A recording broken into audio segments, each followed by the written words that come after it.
I used to think my life was everything a person could dream of: a loving marriage, rewarding job, and a beautiful future to look forward to. But that dream turned out to be a nightmare in disguise, and it took one catastrophic accident for me to see the truth.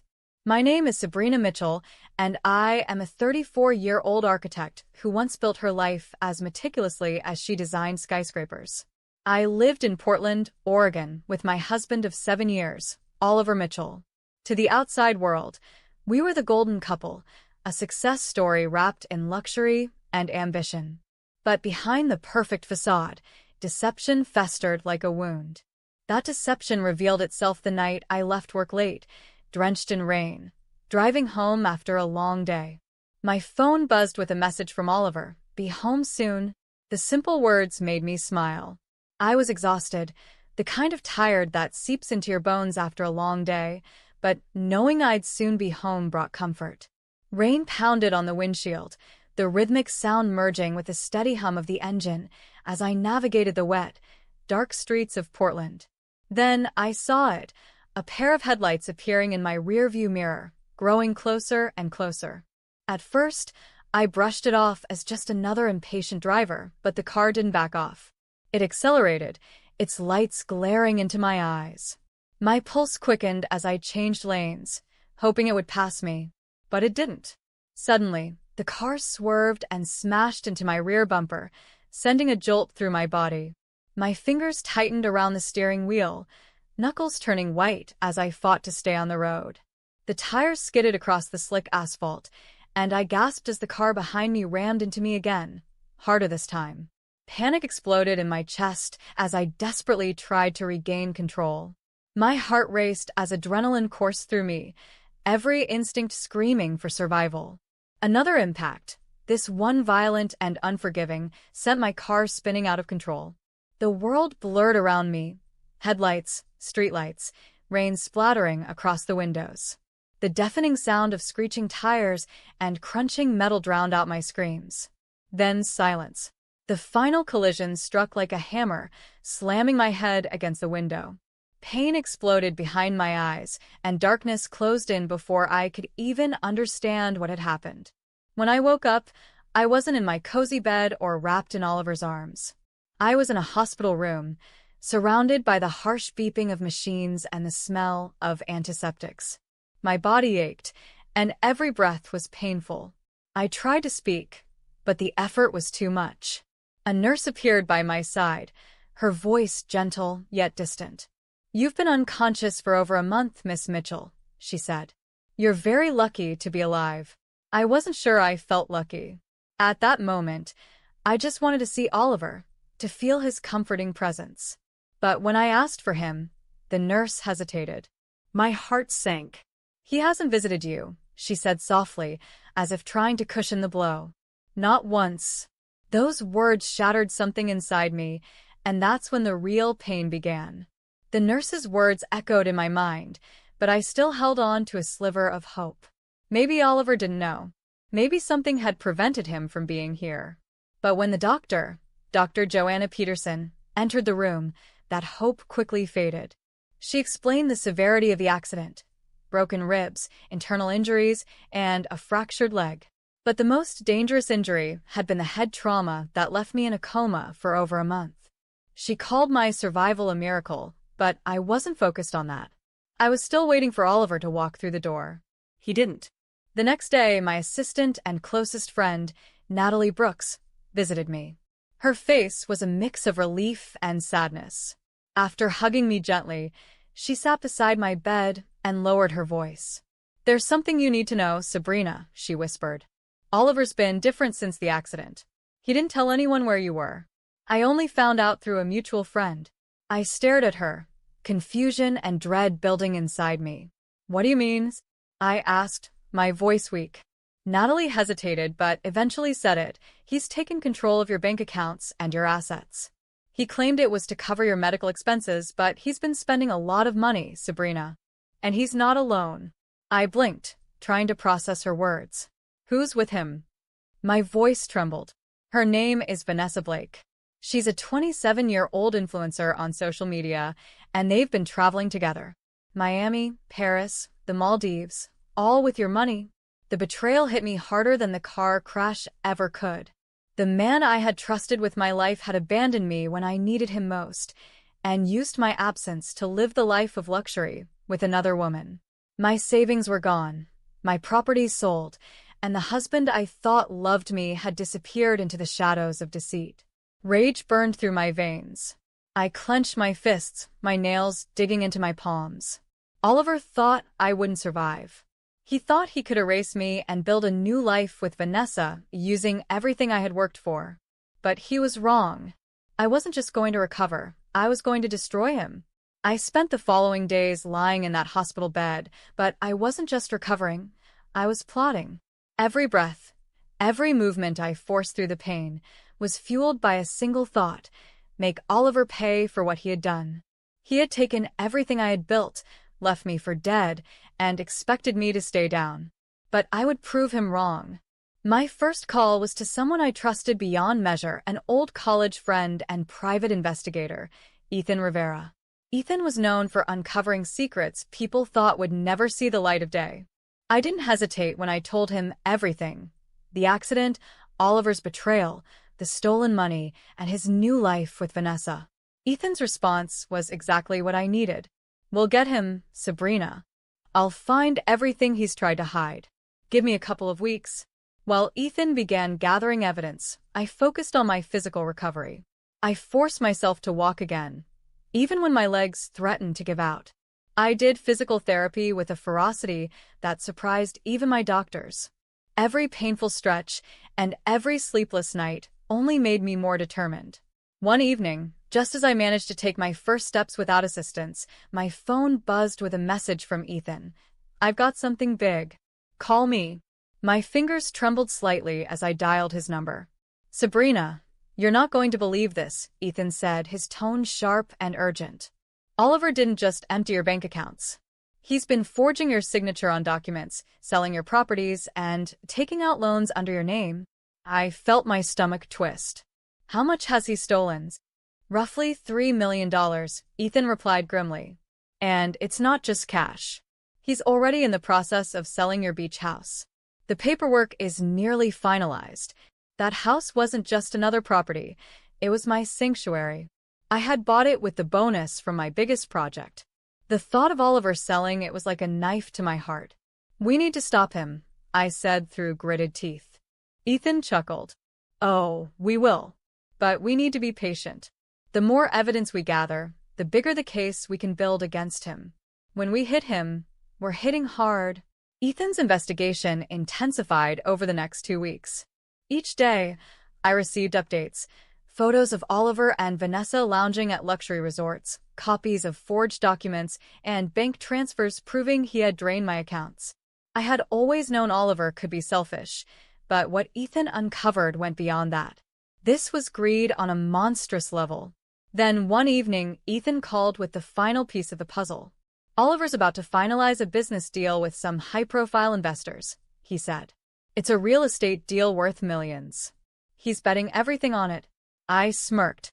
"Perfect. We'll ruin him where it hurts most, his reputation and finances." I called another trusted ally, my former mentor and legal powerhouse, Professor Regina Pierce. She agreed to help me draft an anonymous legal notice exposing Oliver's financial instability and fraudulent activities. We sent the notice to his investors the night before his big meeting. The next morning, Oliver arrived at the meeting expecting to secure millions of dollars. Instead, he was met with furious investors demanding answers. Ethan, discreetly stationed in the room, recorded the entire fiasco. The once confident man who had built his image on charm and deception was crumbling before their eyes. I wasn't done yet. Ruining Oliver's business reputation was only part of the plan. Vanessa Blake, the woman who had taken my place in his life and helped him drain my wealth, would face consequences too. She wasn't just an innocent bystander. Ethan had uncovered plenty of evidence showing that Vanessa had been complicit in Oliver's schemes. Emails, text messages, and receipts proved she had helped him forge documents and transfer funds into offshore accounts. With the evidence in hand, I made sure the authorities were notified. Within days, Vanessa's accounts were frozen, and she was under investigation for fraud and tax evasion. I watched as her curated social media life fell apart. The once flawless influencer posted a desperate video on Instagram, her makeup smeared as she sobbed. "This is a mistake. I didn't do anything wrong," she cried. "Please, someone help me." I couldn't help but smile. Vanessa's world was crashing down just like Oliver's, and no amount of fake tears would save her. While Vanessa dealt with the legal firestorm, I focused on reclaiming what was rightfully mine, starting with my mansion. Oliver had been living there with Vanessa, but not for long. I filed an eviction order, and within a few days, security showed up at the mansion with the paperwork. Oliver was given 1 hour to leave. I imagined the look on his face as he frantically packed his expensive suits and watches while security tossed his belongings onto the front lawn. When he finally called me, his voice was laced with panic and anger. "Sabrina, what the hell is going on? You can't do this." I chuckled, the sound cold and sharp. "Oh, but I can. This house was always mine, Oliver. And now, so is your fate. You're making a mistake," he growled. "We can fix this." "No," I said firmly. "You made the mistake, and now you'll live with it." I hung up, picturing him standing outside in disbelief as his former life slipped through his fingers. But I wasn't finished. There was one final strike left to deliver. The next day, Ethan called with the news I had been waiting for. "Sabrina, you'll love this. Oliver's been arrested. One of the investors we exposed filed fraud charges this morning. The police picked him up outside a cheap motel." I exhaled, relief washing over me. Oliver, who had once strutted through high-end offices, was now sitting in a jail cell. The man who had believed himself untouchable was facing the consequences of his greed. Vanessa was nowhere to be found. As soon as Oliver's financial empire crumbled, she had abandoned him without a second thought. I wasn't surprised. She had always been a parasite, feeding off other people's success until there was nothing left. She tried contacting me once, sending a long, pitiful email begging for forgiveness. I didn't know what Oliver was doing. "Please, Sabrina, I'm just as much a victim as you." I didn't bother replying. I deleted the email without hesitation. She deserved everything coming her way. With Oliver behind bars and Vanessa's luxurious life crumbling, it was time for me to reclaim everything that had been taken from me. I worked closely with my legal team to reverse the damage Oliver had caused. My bank accounts were restored, and any properties or assets sold under false pretenses were returned to me. The process wasn't easy, but every victory felt like another step toward freedom. But reclaiming my financial stability wasn't enough. The experience had changed me. I no longer wanted to live the life I had before, blindly trusting people and burying myself in work without looking around. I needed something different, something meaningful. So, I made a life-altering decision. I would leave behind my career as an architect and start something new, a business that truly mattered. I founded a design consultancy that specialized in creating safe, affordable housing for women and families in need. I wanted to give back to those who had suffered just like I had and help them rebuild their lives. Every new project felt like a fresh start, a victory over the trauma Oliver had left behind. My days were no longer filled with dread or fear, but with purpose and hope. Even though I had moved on, I couldn't fully let go until I saw Oliver one last time. Ethan told me where he was staying, a rundown homeless shelter on the outskirts of Portland. His arrest and the fallout from the fraud charges had left him penniless, with no friends or family willing to help him. Vanessa had vanished, his investors had cut ties, and his name had become synonymous with betrayal. I stood outside the shelter, watching through the glass as people shuffled in and out. Then I saw him. He was slouched over a small table, staring at a plate of untouched food. His once pristine appearance was gone, his hair was greasy, and his clothes were wrinkled and stained. For a long moment, I just stood there, feeling nothing but quiet satisfaction. Then, as if sensing my presence, Oliver lifted his head and looked straight at me. His eyes widened, a mixture of shock and fear flashing across his face. I stepped inside.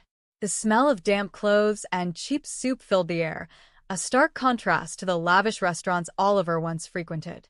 I walked straight to his table and sat across from him. He looked like he had seen a ghost. "Sabrina," he whispered, his voice barely audible. "You look terrible," I said, leaning back in my chair. He let out a bitter laugh, running a hand through his messy hair. "I don't know what to say." "You don't have to say anything," I replied coldly. "I just wanted to see this for myself." His hands trembled as he rubbed them together, seeking warmth. "You won," he admitted. "You destroyed me." I tilted my head slightly. "I didn't destroy you, Oliver. You did that all on your own." He looked down at his hands, his shoulders sagging. "I lost everything. Vanessa's gone. My friends won't answer my calls. I have no job, no home. I don't know where to go." For the first time, he looked up, his eyes pleading. "Please, Sabrina. I made a mistake. I know I hurt you, but I have nothing left. Can't we fix this?" I laughed softly, shaking my head. "Fix this? You ruined everything, and now you want me to save you?" "I have no one else," he whispered. I leaned in, my voice low but firm. "You once told me I was too serious, that I needed to learn how to let go. Well, Oliver, consider this me letting go." I stood up and pulled my coat tighter around me. His eyes widened as he realized what I was saying. "Sabrina, please," he rasped. "I'll do anything." I met his gaze one last time, unaffected by his desperation. "You don't deserve forgiveness, Oliver. You deserve exactly what you have now, nothing." Without waiting for his response, I turned and walked out of the shelter. I didn't look back. As I stepped outside the shelter, the cold night air wrapped around me, but instead of shivering, I breathed it in deeply. It wasn't just cold, it was refreshing. It felt like freedom. For so long, I had been suffocated by Oliver's betrayal, weighed down by the pain and the rage. But now it was gone. He was gone. And with that realization, I felt something I hadn't felt in years. Peace. Oliver Mitchell was no longer a part of my life. The man who had once stood beside me, claiming to be my partner, had betrayed me in the worst way possible. But I had survived. I had taken back what was mine, piece by piece, and ensured that he paid the price for his greed. The thought of him sitting in that shelter, desperate and defeated, didn't bring me sadness. It brought me closure. As I walked to my car, I allowed myself to reflect on how far I had come. The woman who had lain in that hospital bed, broken and betrayed, was not the same woman who now stood victorious. Back then, I had felt lost, as though my world had been ripped apart. But instead of letting that defeat consume me, I had rebuilt my life, stronger and more meaningful than before. The next morning, I returned to my new office with a renewed sense of purpose. Sunlight streamed through the windows as I stepped inside, the warmth a reminder that a new chapter had truly begun. This wasn't just an office, it was a symbol of my rebirth. My new design consultancy wasn't about chasing wealth or prestige. It was about creating something that mattered, something that would help others the way I had helped myself. I sat at my desk and opened my laptop, reviewing the list of projects waiting for me. Each one represented more than just work. They were opportunities to help others rebuild their lives, to give them hope where they might have thought there was none. My first project involved designing affordable, safe housing for single mothers, women who, like me, had been left to fend for themselves after betrayal. Helping them gave me a purpose far greater than any paycheck ever could.